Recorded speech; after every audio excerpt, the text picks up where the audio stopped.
First, I mean, you're completely right. There is a religion-shaped hole in the society. And I'd go further and say that there's a religion-shaped hole in people who inhabit the society.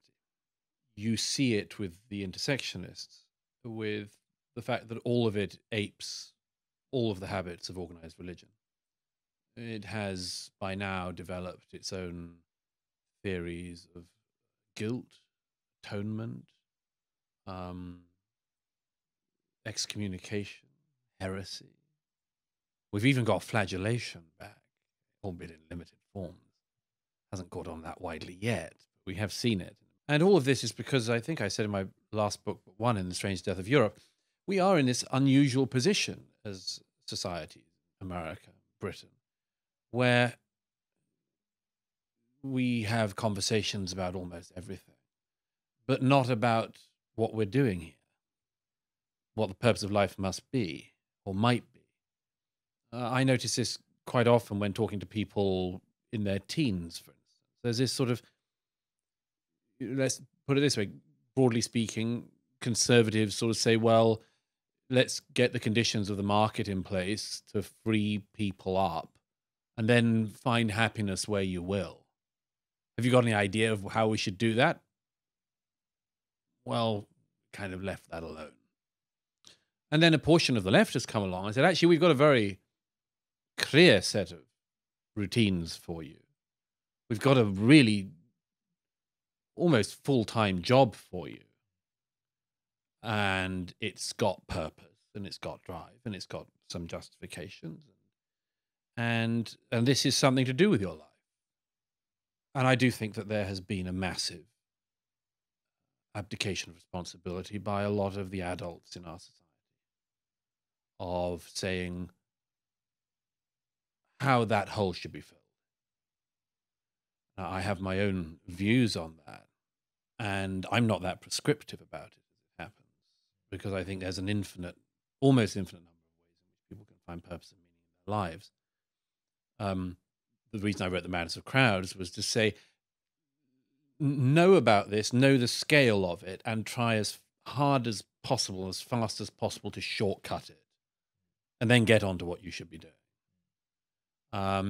That question of what you should be doing after that, I mean, I can give some broad reviews on it. I think, firstly, as a person who's instinctively, culturally pretty conservative, I think that one of your best shortcuts is to look at where people found meaning before and find whether you can find it there.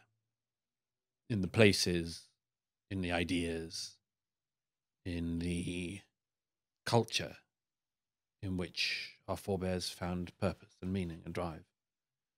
And that's a good place to start. It's better than trying to invent totally new ways. At least start from there. The other point in that is it helps people not to feel themselves totally at loose in the world. What I mean by that is that if you know how to throw yourself into the places where people have previously found purpose, you won't find it so strange in our society and in our world.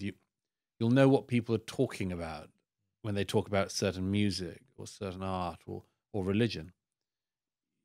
You'll have a less vague idea of what it is that's going on and what went on before. And I would also say, and I say this as a non-believer, but I think it's a great failing of non-believers, atheists, agnostics, and others, not to address this. I would say, if you're not going to aim towards God, aim towards a God-like thing. Aim towards God-shaped things. You know, the issues that religion has always sought to address across societies and culture are the big issues: purpose, life, death, birth. It'd be a shame to skip over all of these things or believe we were beyond them. I remember a few years ago, I was on Yasha Monk's podcast, and he asked me a question that really stumped me at the time, which was similar to the question I just asked you.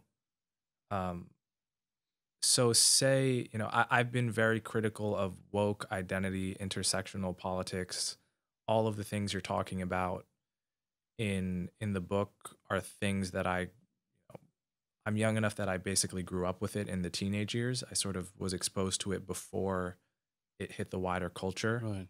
and really was, I was really enmeshed in circles where everyone adopted it pretty Right. wholesale. Right. So I feel I understand the appeal of it to a degree that a lot of people don't. Like and that's the reason I've been so critical of Mm. it, is because I understand how you can, give a teenager who's not been given any grand meta narratives, Mm. who either because but because of the wider secular quality of American culture, religion's not on the table. Christianity certainly isn't on the table, and if it is, it's in a deeply watered down form, Yes. because how tribal our politics are. Christian just in this country does mean right wing. So if you're not right wing, you can't be unapologetically Christian, right? Mm. So that's not really an option for people, and it was never an option for me as a kid who was always attracted to, rationalist Mm. thinkers that would, destroy the sacred cows. Right. And growing up during the Bush era, when we were seeing a lot of Christianity having an impact in American politics, it really felt like atheism was the underdog to identify with, Yes. right?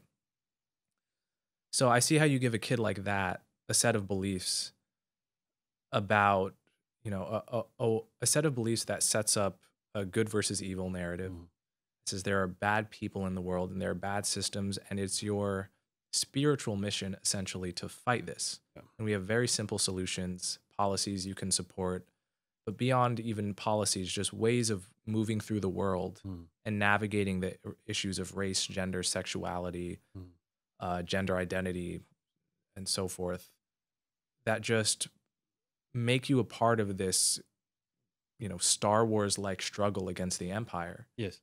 And the truth is that there was no competition. There was Right. there was no other game in town for kids in my generation, who the kind of kid that sort of needed that Right. for whatever reason. They weren't content to just party or whatever. They needed something, and there was no other game in town. And by the way, isn't it interesting that that's across intellect? Certainly, in my view, there are very, very bright people who've immersed themselves in this. Yeah. There are intellectually very incurious people who have also immersed themselves in it. So it's as a movement. One of the interesting things about it is that it's not actually reliant on some highly doctrinaire sect of intellectuals or something. It's been panoptic in its ability to be adopted.